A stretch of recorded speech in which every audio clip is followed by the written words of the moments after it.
Hello everyone, today I'm working on this Atlas Classics RS1, and these are actually really good to get.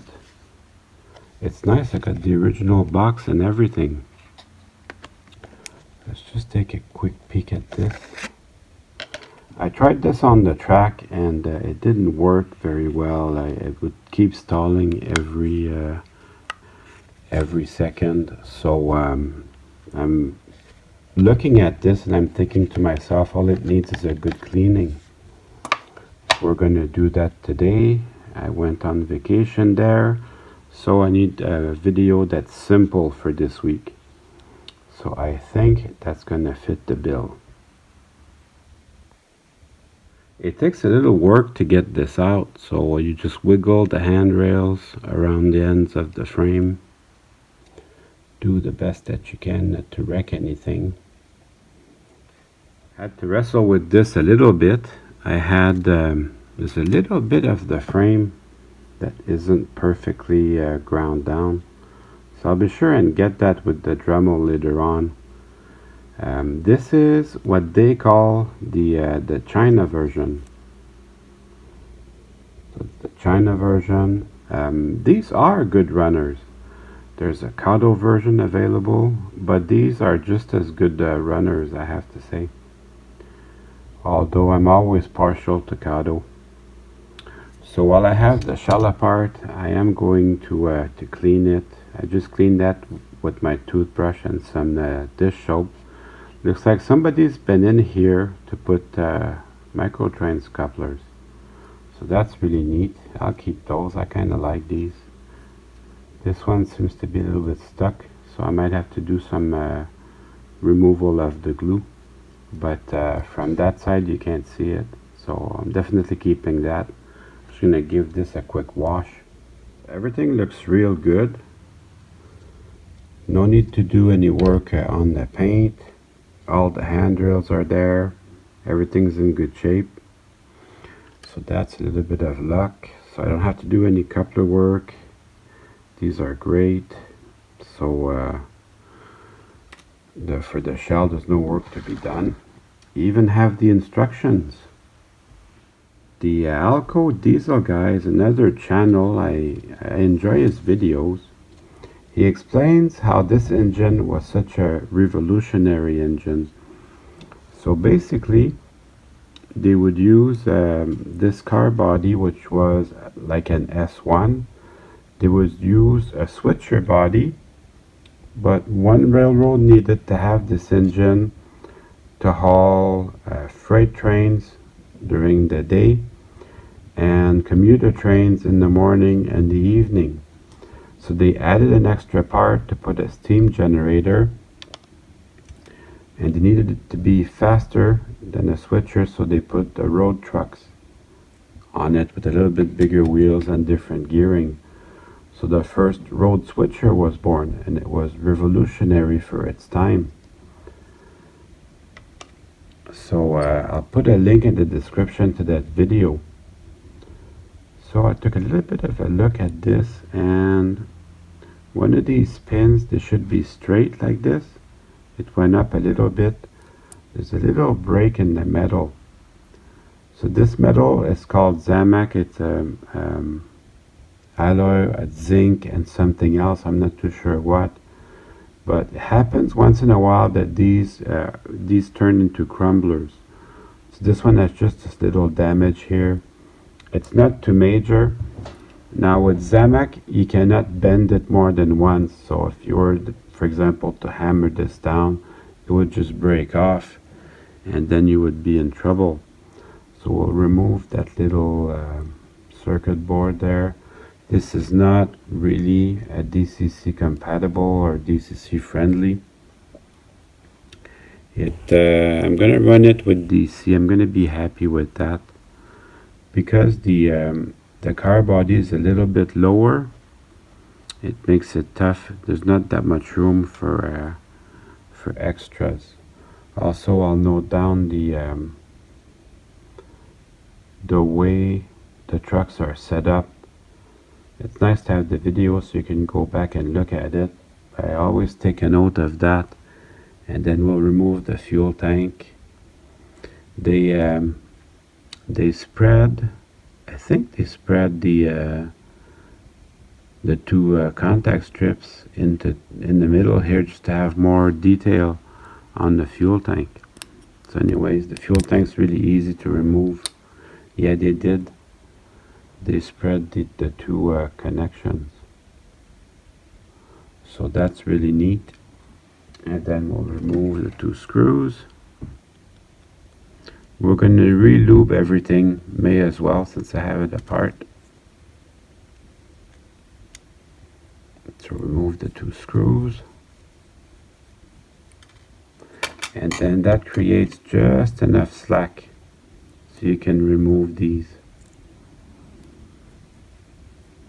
And there's good tension on the contact strips, which that's okay. I'm not making any changes to it. I just clean them with my fingers like that, and that's enough. There's two insulators over here. Make sure you don't lose them.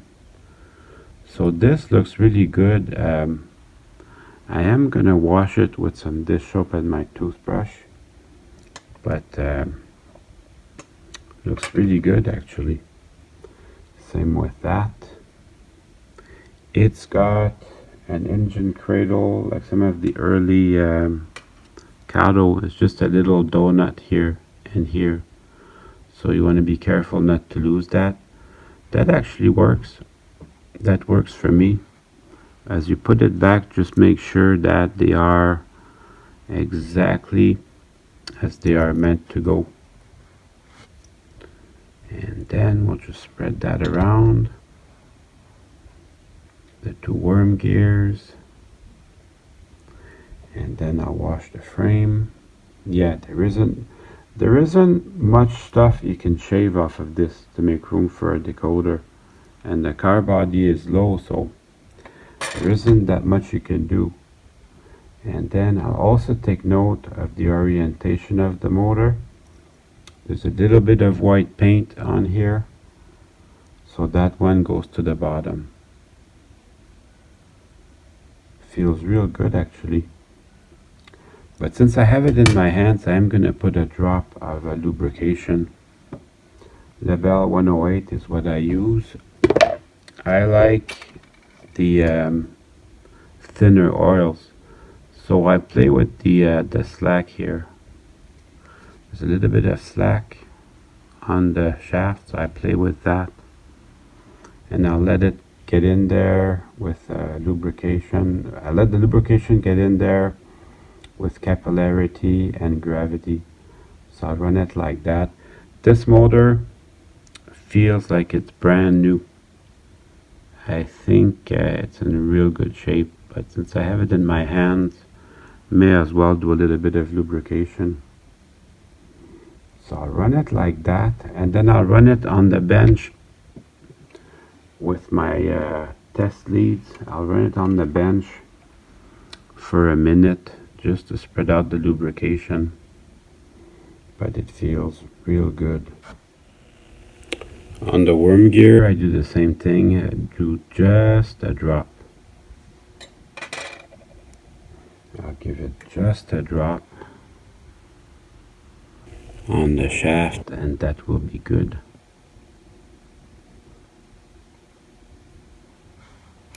This little plastic, that should go with the little black bearing, and then you put just a drop, and that's good. On the trucks, I don't put any lubrication, just on the two bearings on the worm gear, and then that's all you need. Oh, I almost forgot. I'm gonna shave this before I wash the frame. So I'm just gonna shave this with the Dremel. So this will help me to get the shell back on. I did both ends like that, just to be sure. I did both sides of the frame. So the most important part, really, is the power truck. So this is where power is made and this is where power is lost. So this is where I'll spend most of my time when you're fine-tuning your locomotive. If at the factory they can't spend an hour to put this together, so it gets done really fast. Most of them run good though, but I have the luxury of spending a little bit extra time to make this perfect. So I just like to get in there. I don't put any lubrication on this, but I will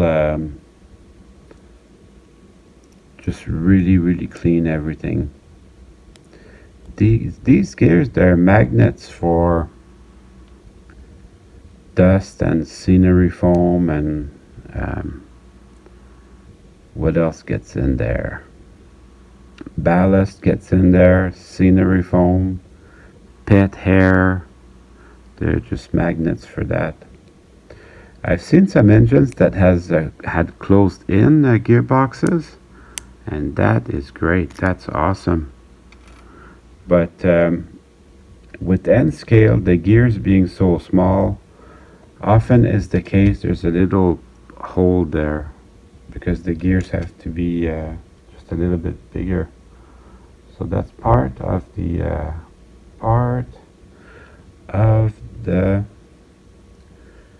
N scale realm. So the gearboxes look pretty clean. Maybe this wasn't run for a long time. Definitely no scenery foam or pet hair in here, but this is what you'll be spending most of your time on the wheels. So I like to come in there and clean them with my rags.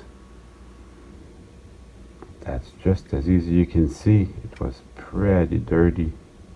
So I do the first pass, I move the rag, and I go again. So you can see the second time wasn't as bad. Let's see this side how dirty it was. So yeah, new lubrication on this. They're nicely blackened. That doesn't prevent them from being good. Yeah, it's very dark. So probably I'm gonna say 99% chance that's why it was stalling all the time. And Minitrix sells a brush you could use. I never bought one because I actually do like taking my engines apart. And then these, I'll just check them just to make sure. But usually these are not the problem. Yeah, there's nothing bad in here. Plus, as the engine turns, the axle rubs against it and it'll clean itself. The other thing I wanted to go over with you guys is when I have them in my hand like that, I will grab my my trusted Kadee gauge. It's the coupler height gauge, but also has a space for checking your wheel gauge. So I do that. This one happens to be exactly perfect, but I'm going to show you what I do. So you have infinite adjustment on these. Now if you look next to the track, you can tell it's a little loose. Actually, you know what? This is just right. This is what you want. You want it to have a little slack that helps you go around the curve. So I'm going to clean this one, and then I'll wash everything with my toothbrush and some dish soap, and then we'll be ready to put it back together. Now I'm ready to put everything back together. So sure helps to have everything clean. Like I said before, I don't put any lubrication in this. I don't think they really need it. The lubrication actually will help dust and scenery foam and pet hair to stick to this, so it's not necessarily that advantageous. So there's two little pins where the contact strip will ride, and then it has to be set in there. So as you put it together, I usually start by one of the wheels. So I'll start with the wheel and then work it into its two little pins. So you gotta make sure all the ends of the axles are in their bearing. I always check it with my finger like that. Try to get the light just right, and then I'll bring in my side frames, and they can't go just any which way. There's only one way that they'll go. So these look pretty good to me. I have no complaints. I like the AAR side frames. I like it. So that feels really good. So I can put everything back together. I usually hold this end. And then remember, the bottom of the magnet goes down. And as I put it in, I make sure that these line up in their little hole. It's just a tiny little slit there. But even the even the older Kados, that's where they work. That's how they're supposed to be. And then I'll bring in the little worm gears.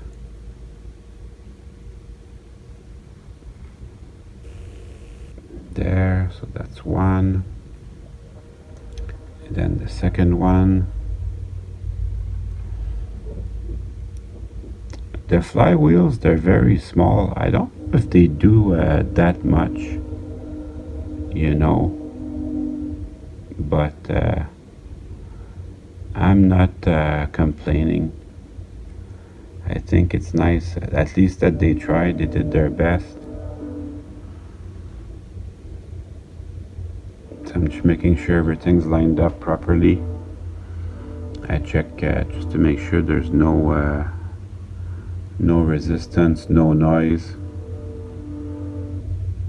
This train in the background is a passenger train.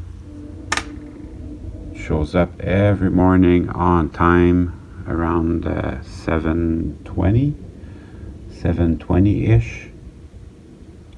So then I bring in the other side.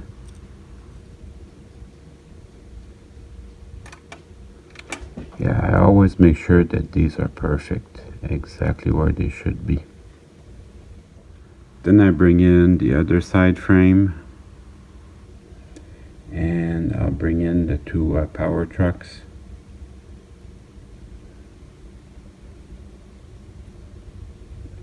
Use gravity as your friend. I always check for the orientation. And then I'll bring in these little nuts, and I'll start tightening everything. Then I check that these are loose and they can move, and I'll make sure that these contact strips, they work well together. So I check them, make sure that I'm happy everything's 100%.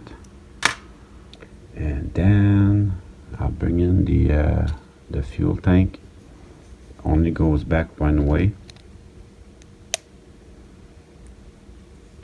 And the two headlights, the two little light boards. Even though this one's a crumbler, it still makes contact, so pretty happy about that. So I'm not touching it. And then this one too. Well, I guess this one goes the other way. Or maybe not. So this one too will go back in there. Try to push them back as far back as you can.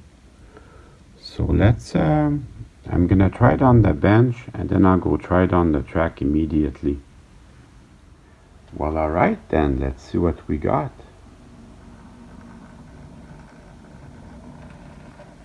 Runs great.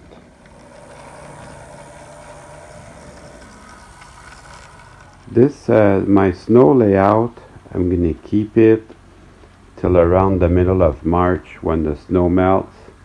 It's going back in storage, but I do like to use it once in a while. I guess all that's left to do now is put the shell back on.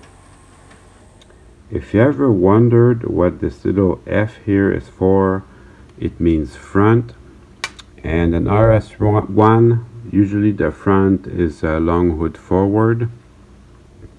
So on this particular engine, it would go here. And then I'll put the handrails on. Yeah, RS1s run the long hood forward. And that is the way they made them back in the 40s. At one point, they figured out that if you put the cabin closer to the front, the engineer can see better. But of course, in 1940, they had a bunch of steam engines around. So I guess they made it look like a steam engine. I always take my time. Sometimes I do it off camera because I need extra magnification. So be sure and pass your handrails to the outside. Pass them out to the outside, just to be sure you don't bend them. And then we'll just put that together. And take a minute just to put your handrails in the correct spot. That too, I need magnification to do it. And now it's time to run some trains. Well, I hope you enjoyed the video. I certainly have fun making it for you.